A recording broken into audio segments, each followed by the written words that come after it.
BP कमी आणि नियंत्रणात ठेवण्यासाठी घरच्या घरी करता येतील असे सुरक्षित, प्रभावी आणि शास्त्रीयदृष्ट्या उपयुक्त असे उपाय आहेत.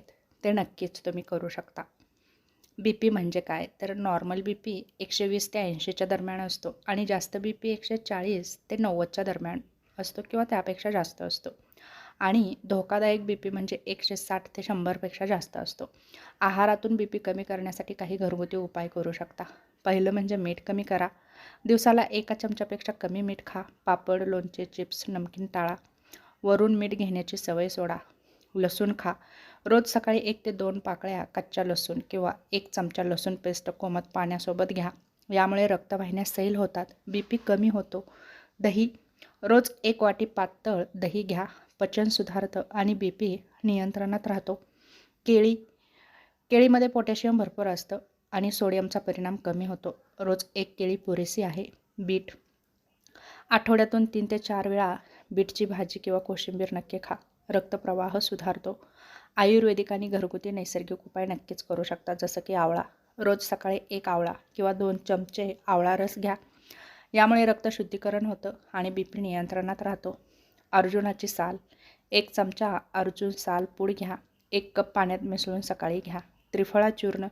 रात्री झोपण्यापूर्वी अर्धा चमचा त्रिफळा चूर्ण कोमट पाण्यासोबत घ्या. पचन सुधारतं आणि BP स्थिर राहतो. योग, प्राणायाम आणि श्वसन. प्राणायाम दररोज 10 ते 15 मिनिटे करा. अनुलोम विलोम करा. भांबरी करा. दीर्घ श्वसन घ्या. ताण कमी करा. BP आपोआप कमी होतो. योगासने करा, जसं की शवासन, वज्रासन. ताणतणाव कमी करण्यासाठी काही उपायही नक्कीच करा.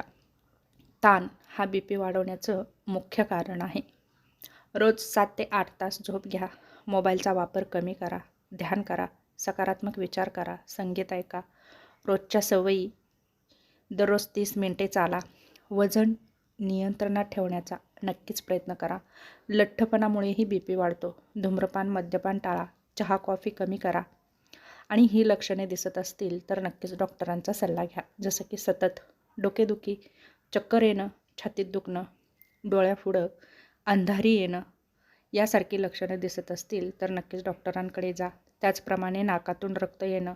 महत्त्वाचं म्हणजे BPचं औषध स्वतःहून बंद करू नका.